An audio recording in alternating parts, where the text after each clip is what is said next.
Magdalawang linggo magmula nang pumunta si Arman sa Pangasinan. At 2 linggo na rin siyang kinulit ni Zeke at Zion tungkol kay Arman. 2 linggo na tumatawag siya sa kondo nito, pero ring lang ng ring walang sumasagot. Kahit pa ang cellphone nito hindi rin sinasagot. Hindi niya na alam ang iisipin ngayon. Parang masisiraan siya ng ulo sa kakaisip at pag-aalala sa lalaki. Sinubukan na rin niya kontakin ang kaibigan nito si Gabriel, pero kahit ito man ay wala rin matinong isasagot, kung nasaan si Arman. Gustong-gusto niya nang puntahan sa Maynila, pero pinipigilan niya lang ang sarili. Iniisip niya lang palagi na busy lang ito, at kapag hindi na ito busy tatawagan rin siya ni Arman. Hihintayin niya pa rin ang tawag nito. Pero ang paghihintay niya sa tawag ni Arman, inabot ng 1 buwan.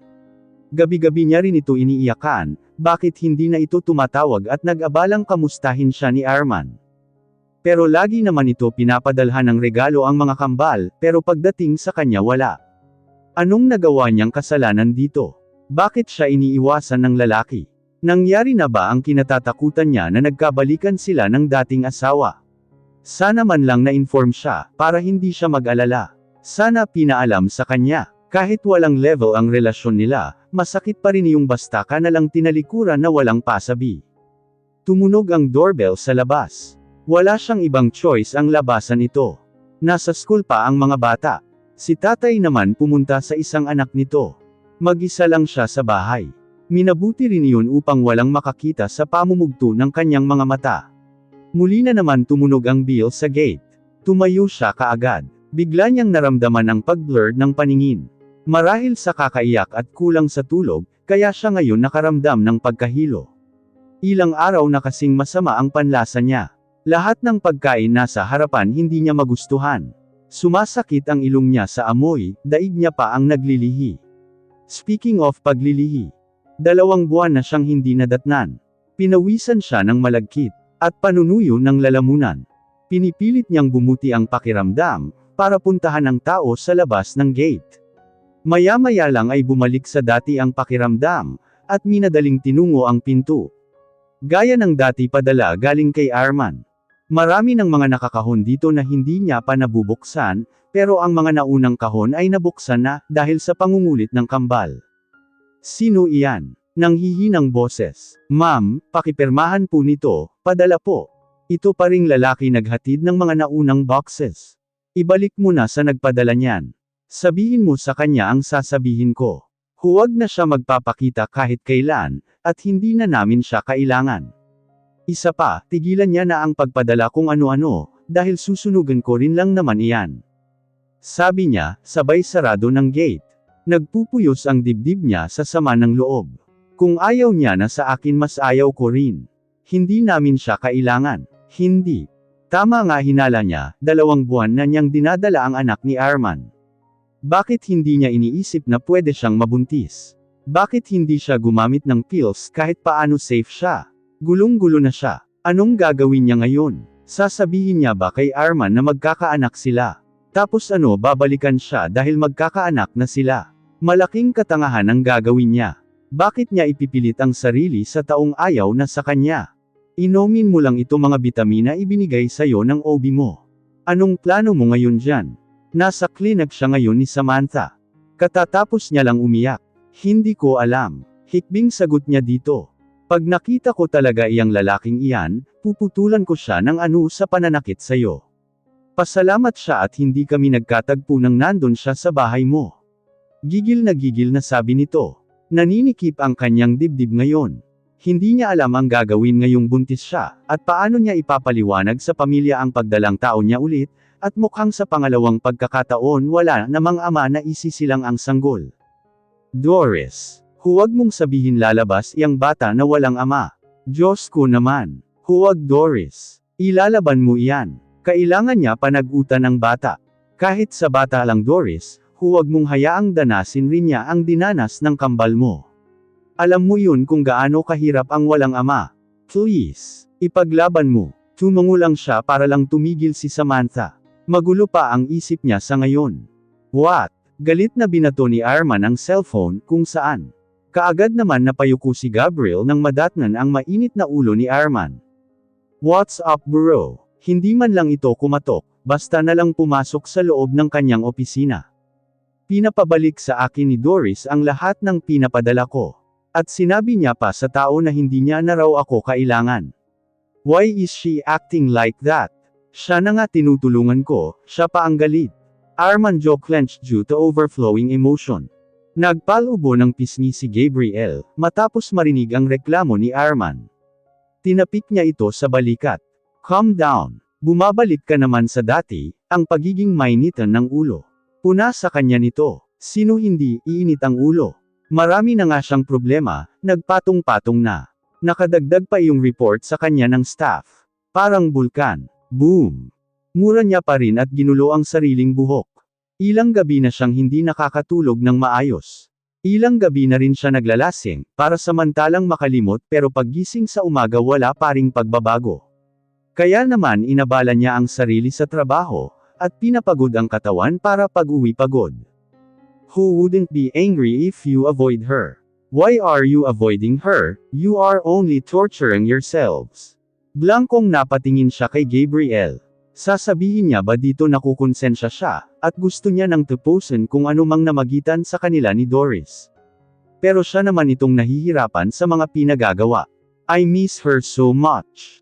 Gusto ko na siyang puntahan, at ikulong sa mga bisig ko. Katabi sa pagtulog, sa pagkain at masilayan ang matamis nitong ngiti tuwing gigising ako sa umaga. Lahat iyon na-miss ko na. Do you think I wanted to avoid her? Pagsusungit niya dito. Arman, pwede niyo naman pag-usapan, at ipagtapat ang totoo sa kanya, at nang matapos iyang problema mo, isipin niya palang iyong galit at paano siya kamumuhian ni Doris. Parang madudurog ang puso niya. Hindi niya kayang makitang kakasuklaman siya nito, at ilayo sa akin ang mga anak ko. I'm afraid that she might take my children away from me, sabi niya. Kung kailan okay na sila ng mga anak niya, saka pa sila ilayo sa akin ni Doris. Then, accept it, that will be better, so that when the day comes she will accept you again, when she forgives you. That should be forgiving each other. Kung iyon ay mapapatawad ka pa niya. Naikuyom niya ang mga kamao. Sinubukan kong layuan siya, at abalahin ang sarili sa ibang bagay. Huwag ko lang siyang maiisip. Walang ke-emotion niyang sabi kay Gabriel.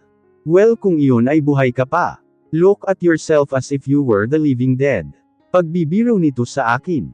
Shut up. Inis niyang singhal dito. Instead na tulungan siya, mas lalo lang siyang inaasar. If you want, ako muna ang papalit sayo, para hindi siya malulungkot. Seryosong sabi nito sa kanya. Agad naman niyang nilamukos ang mga papel na sa table niya at binato dito. Wala siyang pakialam kung ano iyong papel na iyon, basta mabato niya lang ito. Subukan mong hawakan ni dulo ng buhok niya, tatapusin talaga kita ng buhay. Wow! Possessive! Rinig niyang sabi nitong natatawa sa aking reaksyon. She's only mine. Tapat niyang sabi. Di sayo na, baka lang naman, ayaw mo, willing naman akong tatanggapin siya, kahit pa galing sayo. Makahulugan namang sabi nito. Alam naman niyang gaano ito kahilig sa mga babae, at walang pinipiling sipingan basta maibigay lang kalibogan nito. Close your mouth, if you don't want it to bleed. Why did you come here? Nagangat ito ng dalawang kamay, at pinasok ang dalawang kamay sa pocket nito. Okay, fine. I heard that you and Violet are still talking. Why? Diretsahang sabi niya sa akin. Yes, but about the annulment paper. Walang ganang sagot niya sa tinging mapanuri. Then, that's all. Why? Salubong ang mga kilay niyang tanong sa kaharap. Wala lang naman. Baka kasi mahulog ka muli sa kanya. You know you will be tempted again by your ex-wife, when she approaches you. Walang namagitan sa kanilang dalawa. Matagal nang tapos sa kanila ni Violet.at hanggang doon lang yun. Sayo bro, may tiwala ako pero malay mo si Violet. Baka umaasa siyang magkaayos pa kayo after all. Tumayo siya at sinalinan ng alak ang baso. Kaagad iniinom na magkasunod. Napangiwi siya sa pait ng lasa. Never, paniguradong sabi niya kay Gabriel. Hindi pa naman siya nasisiraan ng ulo para patulan ito. Okay, sinabi mo eh. Kung wala ka nang sasabihin, leave, I still have work to do. Natapos ko na ang pinapagawa mo. Mayroon siyang pinapaayos dito, at tanging si Gabriel lang ang mapagkatiwalaan niya sa bagay na iyon. Good. What will you do later? Nagkibit-balikat ito at tumayo na para umalis. Same bro. Mayroon akong bagong putahe, at gusto kong tikman ito. Gusto mo sumama mamaya? Sabay kindat nito sa mga mata niya. Nasa tapat siya ng building na pagmay-ari ni Arman de la Fuentes. Buong gabi rin niya pinag-isipan, bago siya lumuwas ng Maynila. Kung ayaw na sa kanya ni Arman, kahit sa sanggol man lang. Ayaw niyang maranasan ng batang ito, ang maisilang na walang kinilalang ama. Sandali niya lang kinausap ng gwardya sa entrance, at pumasok na siya sa loob ng building. Sunod niya namang hinarap ang front desk na babae, ito raw ang magtatawag sa boss kung papasukin siya o hindi. First time niyang umapak dito. Hindi niya alam kung ilan ang mga nagtatrabaho dito sa AF Company. Hula niya na sa mga 2,000 aplikante ang narito. Ganoon kalaki at kalawak ang company tinatag nito. Kung hindi siya nag-search sa Google hindi niya ito malalaman. Ayaw niya rin abalahin si Gabriel ang kaibigan nito. Lalo pa alam niyang hiwalay na ito sa dating girlfriend na kaibigan niya rin sa kasino. Ma'am, what can I do for you? Magalang nitong hinarap siya na nakangiti. Maganda ito at morena ang kulay ng balat. Makinis at pwedeng maging beauty queen ng bansa. Pwede ko ba makausap si Arman de la Fuentes? Diretsahang sabi niya dito. Saglit itong napatingin ng tuwid sa kanyang mukha. Nababakas sa mukha nito ang pagtataka, at pagangat ng magkabila ang kilay. Pardon please. Rinig niyang sabi nito na hindi nakangiti, this time na kanina lang ay nakangiti sa akin. Sabi ko po, maari ko ba makausap si Arman de la Fuentes? Importante lang sana. Agad itong nagdayal ng numero, hindi niya alam kung sino ang kausap nito. Pero naghihintay pa rin siya sa sagot ng babae. Hindi nagtagal muli siya nito hinarap, pagkatapos ibaba ang kausap. Ano po ang pangalan niyo? Kumuha ito ng maliit na papel. Doris Magdayaw po. Kalmadong sagot niya dito. Sinulat nito sa papel ang pangalan ko. Sana matapos na ito, gusto niya nang makita si Arman. May appointment po ba kayo sa kanya ma'am? Agad siyang umiling sa tanong nito. Pasensya na po Ma'am Doris, hindi po nakipag-usap si Sir Arman, kapag walang appointment. Agad siyang napaghinaan ng loob. Kailangan niya ito makausap kahit anong mangyari. Tawagan niyo po siya, at sabihin ang pangalan ko. Please. Kilala niya ako. Nakikiusap na sabi niya sa babae. Sorry ma'am, pero nasa gitna ng meeting ngayon si Sir. At hindi po siya tumatanggap ng tawag kapag nasa loob siya ng room. Kasama ang mga iba't ibang investors. If you want maari po kayong maupo muna, at maghintay matapos ang meeting nila. Ano pa nga ang magagawa niya ang maghintay na lang. Pero gagawa parent siya ng paraan, para makapasok sa loob at hanapin ito. Ang tanong saan siya magsisimula. Maraming silid itong building, iba't ibang department. Bumantong hininga na lamang siya, at napilitang maupo sa waiting area. Okay sandali. Anong oras matapos ang meeting nila? Kasi uuwi po ako ng Pangasinan eh. Around 12 p.m. Napahawak siya sa kanyang sentido. Bigla kasing sumakit ang kanyang ulo. Matagal pa bago niya ito makausap. Sunshine, nag-start na ba ang meeting? Familiar na boses ang nagsalita mula sa kanyang likuran. Yes madam. Late na pala ako. Traffic kasi, nakakainis. Reklamo nito na mainit ang ulo. Sige salamat. Wait. Kilala kita ah. Nakilala pa rin siya kahit hindi siya humarap dito. Madam, hinanap niya po ang asawa niyo. Napangiwi siya sa narinig. Hindi pa ba sila na-inform na hiwalay na ang dalawa?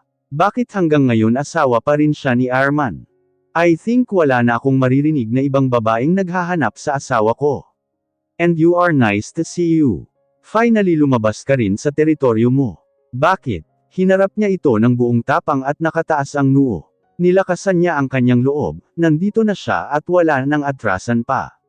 Wala pa ring nagbago, maganda pa rin ito, at mababakas sa mukha nito ang mapagmataas at sophisticada. Hi, gusto ko lang makita si Arman kung okay lang sana. Ngumiti ito ng bahaw. Bakit hindi ka na ba niya pinupuntahan ha? Hindi kaya nagsasawa na siya sa'yo, kaya ngayon iniiwasan ka na niya. Ang bilis naman ng karma, wala pa nga akong ginawa niyan. Please, kailangan ko talaga siyang makausap. Pakumbaba niyang sabi dito. Okay lang naman sa akin. Kaya lang narinig ko ayaw kanyang makita, o kahit nakausapin. Naikuyom niya ang kanyang mga kamao. Kailangan niyang magpakatatag para sa anak niyang nasa sinapupunan. Gusto ko pa rin siya makausap kahit sandali lang, sa mahinahong boses.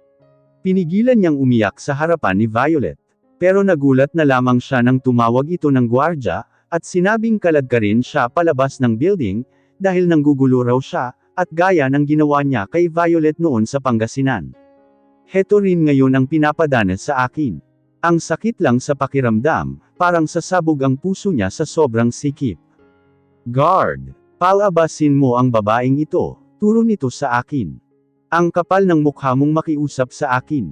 Saan mo nakukuha ang lakas ng loob na harapin ako ha? Malandi ka at mang-aagaw. Hindi ka na nakontento pumunta ka pa rito, para ipamuka sa akin na isa kang kabit, at mga kababoyang ginawa niyo ha. Pinahiya at sinabunutan siya nito ng buhok sa harap ng mga tao. Hindi siya lumaban, hinayaan niya lang itong saktan siya ng babae. Siguro deserve niyang saktan at pahiyain sa marami, dahil pumatol siya sa may asawa. Sorry, tanging nasabi niya dito, habang umiiyak nakadapa sa semento. Sorry, mawawala ba ng sorry mo ang sakit na dinulot niyo sa akin? Hindi di ba? Tapos ngayon may kikiusap ka sa akin. Hangal, nakayuko at iyak lang ang ginawa niya, habang hawak ang sariling tiyan, para protektahan sa mga kamay ni Violet. Tingnan niyo at tandaan ang pagmumukha ng babaeng ito. Ang mukhang ito ay mang-aagaw ng asawa, at hindi lang iyon ginamit niya rin para makaahon sa hirap. Kayo dyan mag-iingat sa babaeng ito, dahil baka sa susunod mga asawa niyo na ang inangkin ng babaeng malanding ito. Hinhila ni Violet ang buhok niya, mariing hinawakan para lang umangat ang mukha ko, at hinarap sa maraming tao.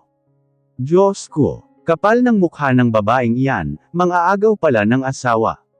Sinabi mo pa, ginagamit ang kagandahan para lang makasungkit ng mayaman. Hay buti nga sa kanya, kung sa akin iyan nangyari, baka pinakain ko na sa alaga kong pating. Alam mo kasi parang linta iyan, hindi titigil hanggat hindi maubos ang dugo sa kakasipsip. Tama lang sa kanya iyan malandi kasi. Hindi lang Makati, malandi pa. Narinig mong sabi nila, malandi ka at Makati. Ngayon lumayas ka dito, bago pa kita ipapapulas, kaya kung palabasin na masama kang babae at magnanakaw. Mas lalong hindi mo makita si Arman. Pinagtulakan siyang pinaalis sa harapan ng building. Hindi natatapos roon ang lahat, dahil pagkalabas niya ng tuluyan sa building. Isang grupo ng mga kabataang lumapit sa akin, at binato siya ng itlog. Dahil sa katulad mong mang-aagaw at malandi nawalan ako ng papa. Nagpakamatay din ang mama ko dahil sa kagaya mong malandi. Mga salot kayo sa lipunan. Malandi naninira ng pamilya. Ang ate ko iniwan ng fiancé niya sa araw ng kanilang kasal, dahil sa kagaya mong Makati, dapat sa inyo mawala. Itigil nyo iyan. Hindi nyo alam ang buong kwento at utang na loob. Tumigil na kayo. Hindi ko kasalanan kung nagmahal ako sa may asawa na. Tao lang din ako. Nagmamahal. Nasasaktan at may pusong magmahal. Sa ginawa nyo sa kapwa, tao pa ba kayo? May puso pa ba kayo? Huwag nyo isisi sa akin ang mga nangyari sa pamilya nyo. Lahat ng tao may kanya-kanyang problema at dahilan. Hindi ko kasalanan kung ang ate nyo iniwan sa araw ng kasal niya. Hindi ko rin kasalanan kung nagpakamatay ang nanay mo, dahil sa kagaya kong nagmahal lang sa maling tao. Mas lalong hindi ko rin kasalanan, kung hindi buo ang pamilya mo. Matapang na hinarap niya ang mga ito. Bago pa makabawi ang mga ito, ay umalis na siyang lumuluha. Pinagsisihan niyang pumunta pa siya ng Manila, ito lang pala ang mapapala niya. Sa tingin niyang malayo na siya sa mga kabataan. Kaagad niyang nilinis ang sarili dahil sa itlog na binato sa kanya. Nang lalagkit siya at amoy lanse pa. Muli namang nanubig ang kanyang mga mata dahil sa nangyari. Ang sakit palang hinuhusgahan ng iyong pagkatao. Double ang sakit. Napangiti ng lihim si Violet, matapos nasayahan sa ginawang pagpapahiya nito sa babae. Nakaganti na siya kahit papaano, pero kulang pa rin, gusto niyang magdusa pa ito at naisin na lamang magpakamatay, dahil hindi nakayanan ang sakit. Gustong-gusto niya pa itong pahirapan pa, iyon ang gagawin niya. Hindi niya hahayaan magkita si Arman at ang babaeng iyon. Ngayon pa at may nalaman na siya na magagamit niyang alas. Madam, pinatawag niya lahat ng staff na nakakita sa kanyang ginawa. Lahat nakasaksi sa nangyari kanina. Wala kayong nakita. Ayaw ko may makarating kay Arman. Nagkaintindihan ba tayo? Opo, madam. Good. Lumakad na si Violet papunta sa elevator. Matapos sabihin ang gusto niyang sabihin sa mga ito. Abot tainga ang ngiti nito. Maluhang-luha siya habang tumawa mag-isa sa loob ng elevator. Finally, magantihan niya na rin si Arman. Nagsisimula pa lang siya.